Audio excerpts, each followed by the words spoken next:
Yeah. Unang-una, definitely merong probative or evidentiary value yung kanyang sinalaysay, no? Set aside muna natin yung pagtanggi ng yung notary public, yung lawyer, si Attorney Espera. Wag na muna 'yon.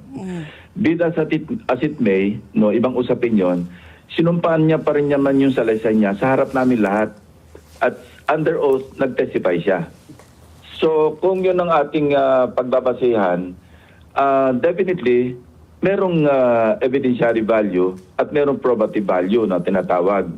Ngayon, kailangan masusugan ito, masuportahan ng independent na corroborative statement o kaya corroborative evidence. Ano yon?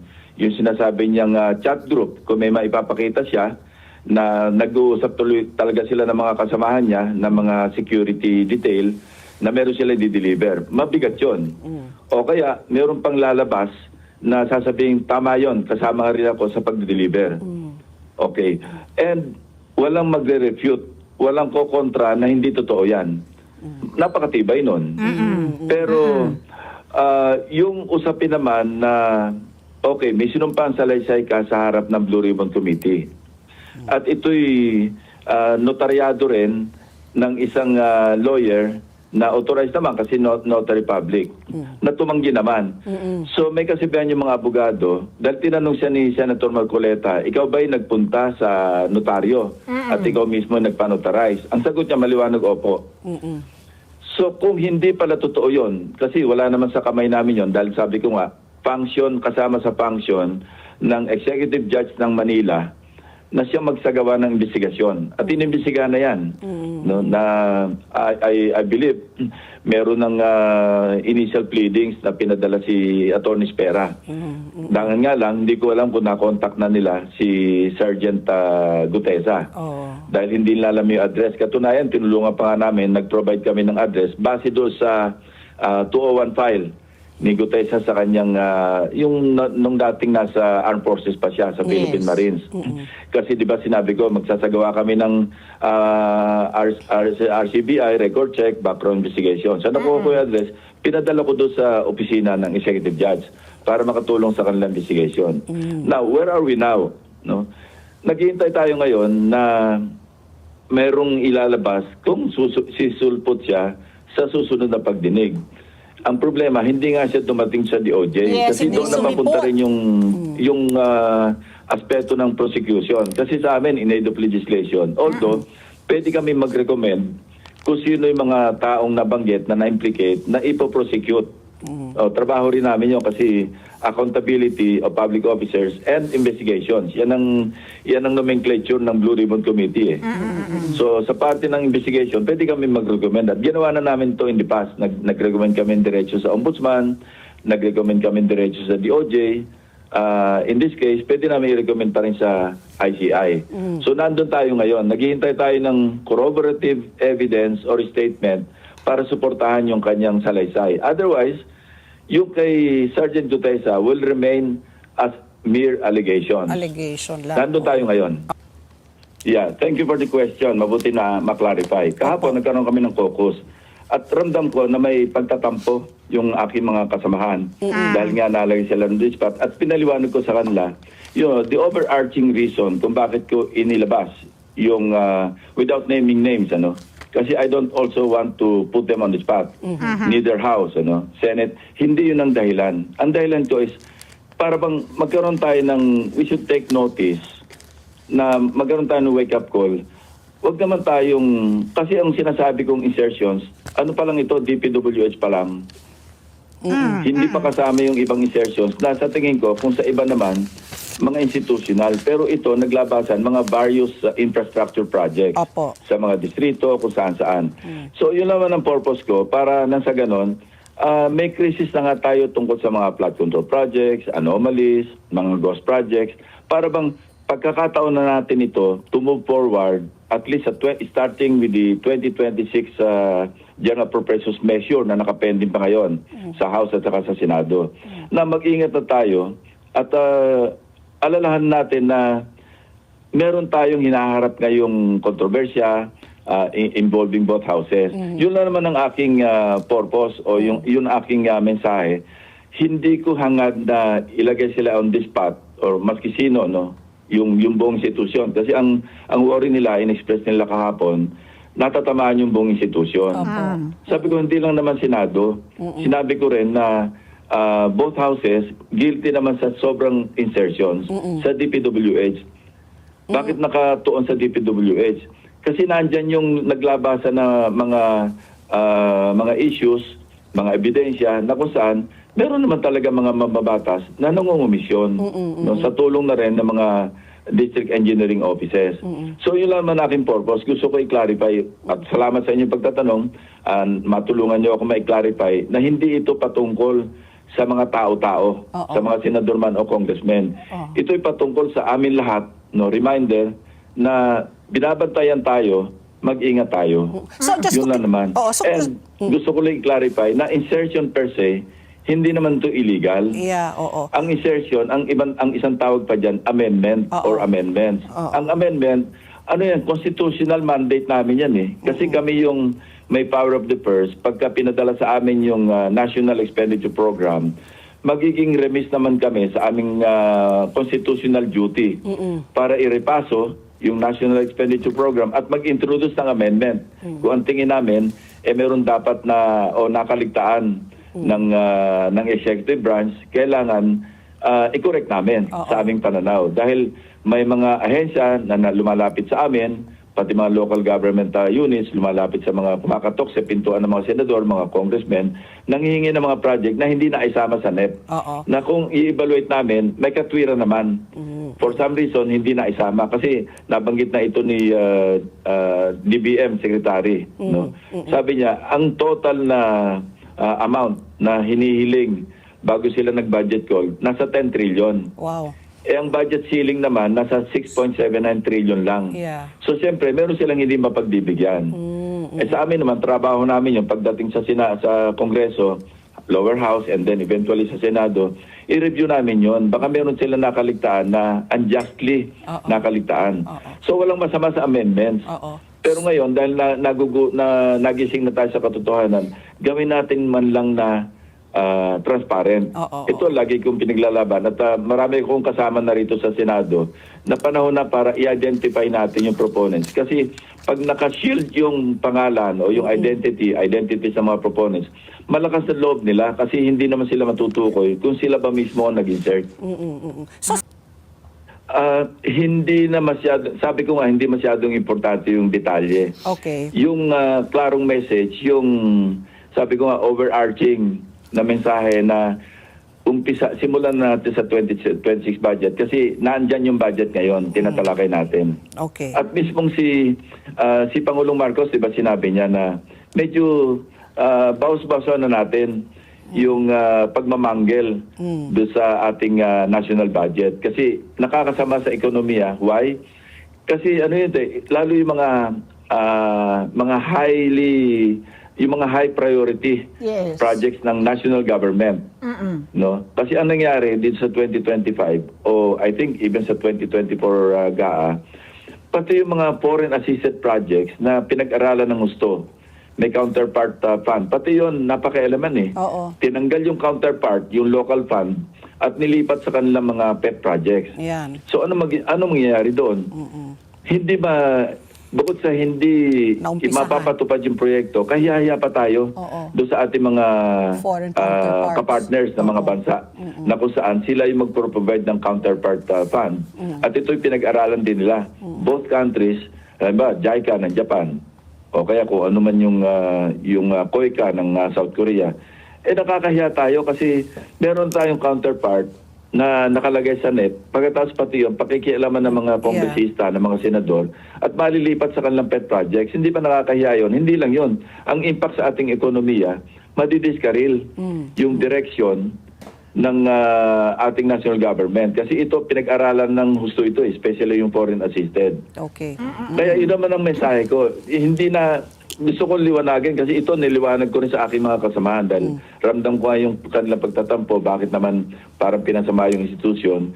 Sabi ko, gamitin lang nating opportunity ito para the Senate will now lead the way and set the example para sa isang truly transparent budget starting with 2026 na ipakita natin sa publiko na transparent tayong lahat. Yun naman ang aking purpose eh. Wala naman akong purpose na manira, sirain ng institusyon, na sa tingin ko yung iba, ganun yung pakiramdam nila. Yeah, impliedly, yes. Implied naman yun eh. Maski sino sa aming mga kasamahan, tulad sina Senator Jinggoy, napulaan din ako rito. Bakit daw pinaupo? Kaya napakahirap din talaga situation. Damn if you do, damn if you don't. Di ba? Pinabayaan ko magsalita si Senator Jinggoy Estrada, pinabayaan ko magsalita si Senator Joel, di napulaan din ako. Na sinasabi, ba't mo pinaupo yan dyan? Ini-implicate yan. Ngayon, sabi ko nga, implied naman yan na maski sino sa aming mga kasamahan na sa tingin nila, meron silang gusto i-clarify o ipaliwanag. Open naman sila na pwede mag-manifest, no? Not necessarily sumagot sa mga tanong, pero pwede sila mag-manifest na ito, dahil ako'y marami nagsasabi na ako'y ganito, gusto ko lang ipaliwanag sa komite at sa publiko na ganito yung aking naging role. Tapos. So it's up to Senator Mark kung meron siyang gusto i-clarify, kung meron man siyang ika-clarify. Pero sabi ko nga, hindi nababanggit nga yung kanyang pangalan except sa mga social media na sinasabing, hindi ba dapat, tulad kayo, di ba, ang inyong parang perception, dapat lang na dahil siya'y nanungkulan bilang DPWH Secretary sa loob ng 6 na taon, marapat lang na magpaliwanag siya. Pero nasa sa kanya yung, kasi siya naman na nakakalam kung meron siyang dapat ipaliwanag. As far as the committee, wala naman kami nakikita sa ngayon, base sa mga testimonya ng mga resource persons, na meron siyang dapat ipaliwanag. Kasi hindi naman nababanggit ang pangalan niya mismo sa formal na hearing o pagdinig ng komite, except sa social media o kaya sa mainstream media.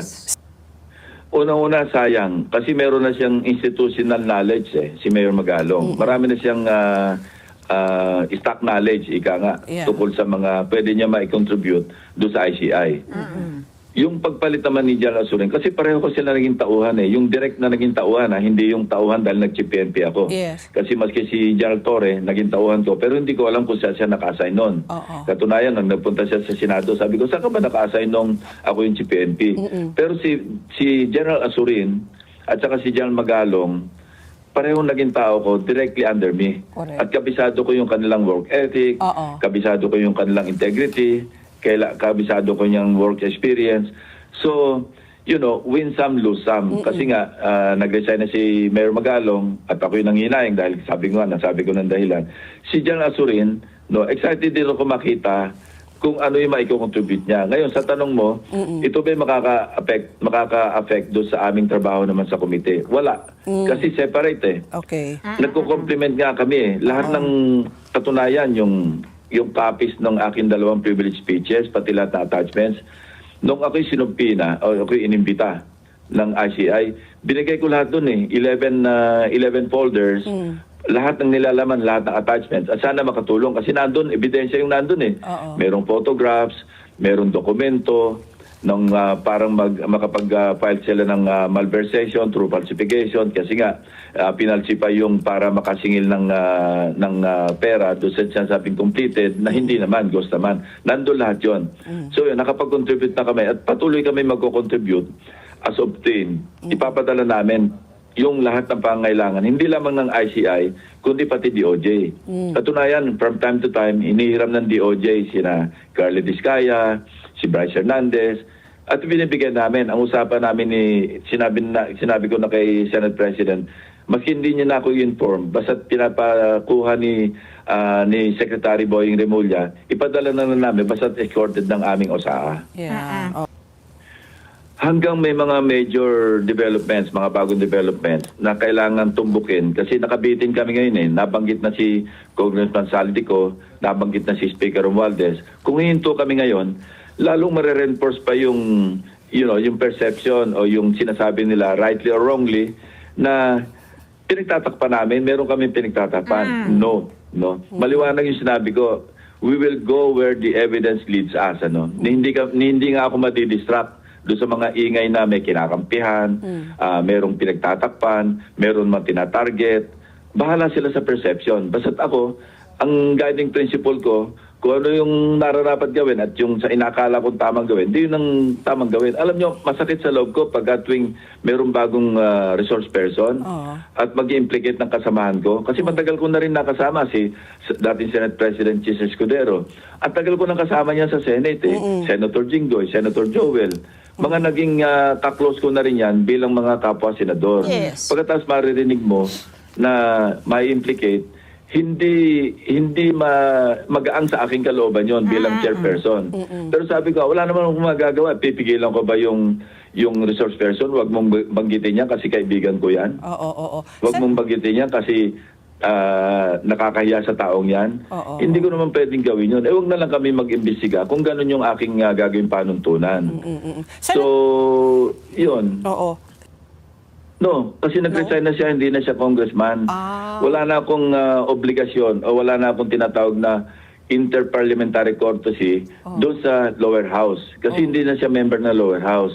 So yes, kung yun ang tanong, kung imbitahin, sa susunod na pagdinig, kung magkakaroon kami ng pagdinig, papadala na namin siya ng invitation letter doon sa kanyang address.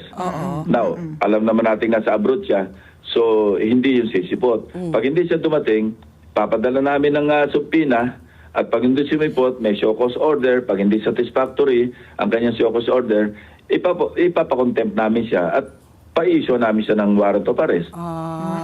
Hintay kasi akong bagong development na kasi pwedeng merong mga panibagong mga issues o kaya bagong discovery, ika nga, na makakatulong pa sa pagdinig ng... yun ang inintay ko, kaya hindi ako mapag-set pa ng definite date kasi may mga gano'n na. At pagka na-develop yon at kompleto yon, tatawag lang ng pagdinig and rest assured, pa-issuean ko na ng invitation si ex-congressman Saldico. Kaya wala tayong pigtatakban dito.